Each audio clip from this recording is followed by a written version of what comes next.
자, 여기서 보시게 되면 자성이라는 말이 나와요. 그냥 지금 공부에 집에 가서 따로 하지 말고 자성이라는 말을 하고 얘가 조심하셔야 되는 게 자석이 아니에요. 자석은 아니고 얘가 자석의 어떠한 상황에 따라서 자석의 성질을 지니는 한글도 안 돼. 지니는 물질을 우리는 자석의 성질을 갖고 있다라고 얘기합니다. 근데 여기서 잠깐만 이래서 이 단어는 화학 안 하는 애들은 이 단어는 박살이 날 수밖에 없는 부분인데, 자, 화학에서 보자. 원자핵이 얘가 중심에 이렇게 있고, 그 다음에 주위에 뭐가 돌아다녀? 전자가 돌아다니지. 이 그림을 원자핵이 있고 전자가 이렇게 돌아다닌다라고 생각해 보자.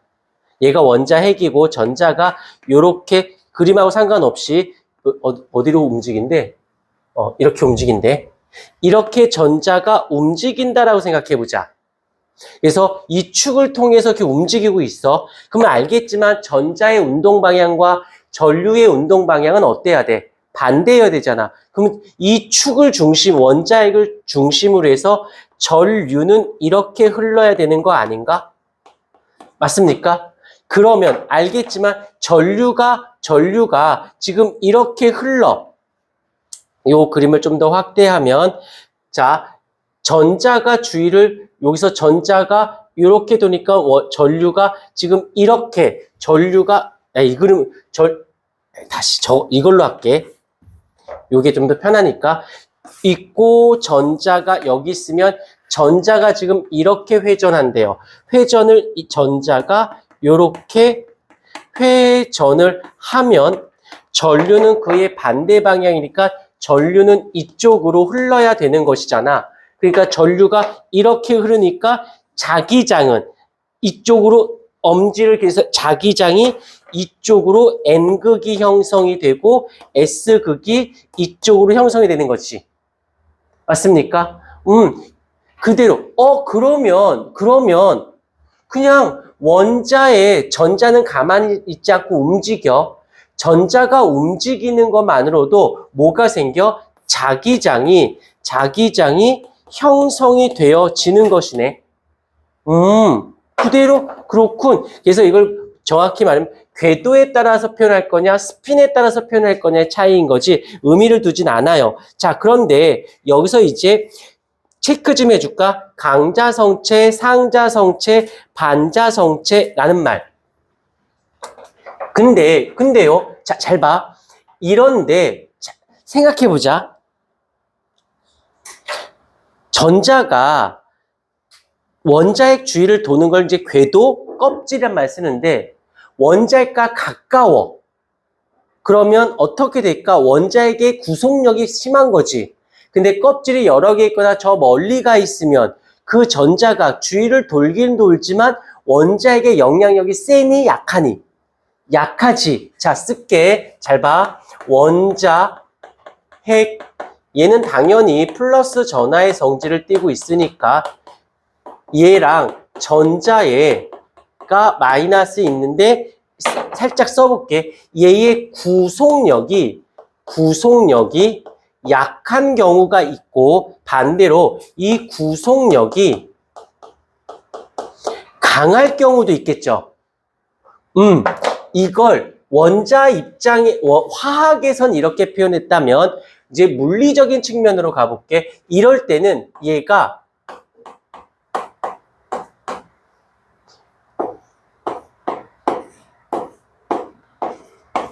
지금 이 그림하고 비슷한 거야.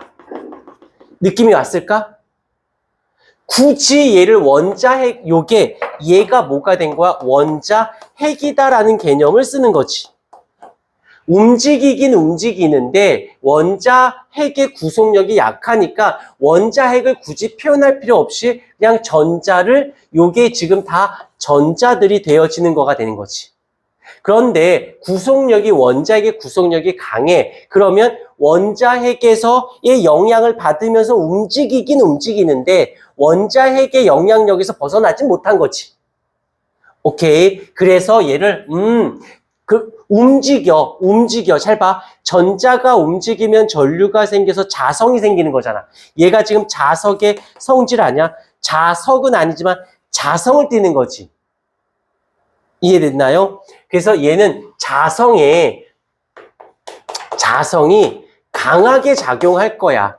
얘는 자성이 없다라고 할 수는 없는데 그렇게 있는데 원자핵에 의해 그 자성이 상쇄돼 버린 거야. 줄어든 거지. 그래서 앞에 상자를 붙여준 거예요. 요 그림들, 자, 그런데 이러고 있다가 얘가 지금 자석이 없을 때야. 근데 자석이 있어. 존재해요. 그러면 얘가 옳았구나 하고 요 화살 표시가 특정 방향으로 죄다 요렇게. 근데 얘도 없지 않아 있잖아. 있는데 원자핵에서 벗어날 수는 없으니까 얘가 요런 식으로 왜 이런 느낌 오는지 알겠니? 구속력 차이 때문인 거야. 그러다가 이제 제일 중요한 게 여기야. 제일 중요한 게. 이러다가 자석을 제거했어요. 빼버렸어. 그래도 왜 원자에게 구속력이 없으니까 이 전자의 움직임 때문에 얘를 어떻게 요 단어 그 상태를 어떤 상태? 요 상태를 유지하게 되는 거지. 그런데 얘는 약해. 자석이 왔다 하더라도 원자핵에서 벗어날 수는 없는 거지. 그러니까 얘가 다시 어떻게 된다? 이렇게 어떻게 요렇게 원래로 돌아가는 거지. 이 둘의 차이점. 어떤 건지 느낌이 왔을까? 여기서는 좋은 게 보면 문제를 풀어보면 알겠지만 디테일하게 깊이 있게 되지 않아요. 자, 그런데 하나가 더 있네. 뭐가 있냐면 반자성이라고 있어요. 반자성. 여기서 반자는 별건 아닌데 얘 봐라. 그림 볼래? 교재를 보시게 되면 얘는 아예 그림이 어떻게 되어 있니? 화살 표시 자체가 없죠. 화살 표시 자체도 없어.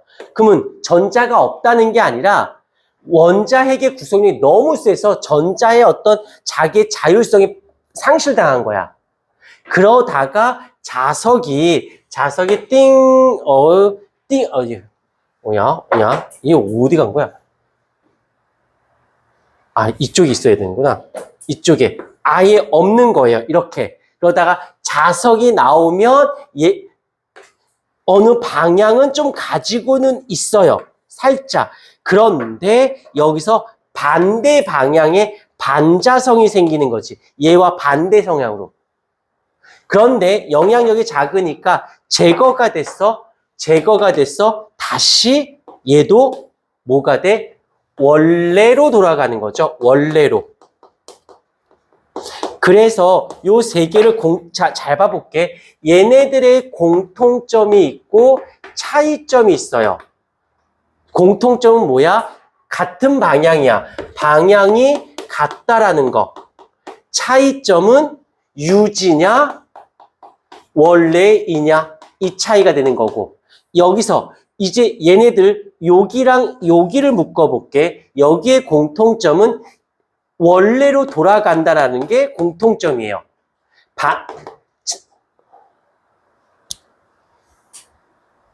너도 살겠다고 나한테 왔는데 미안하다 죽여서. 그런 게 왜 나한테 왔어? 차이점은 뭐야? 원래로 돌아간다는 공통점이 있지만 방향이 어떠하다? 방향이 반대다라는 거. 오케이? 자, 그렇다면 묻자. 이 셋 중에 너희가 선생님이야. 선생님인데 셋 중에 낸다면 누굴 낼 것 같아? 난 첫 번째 걸 낼 것 같아. 이거 자석하고 다를 게 없어지잖아.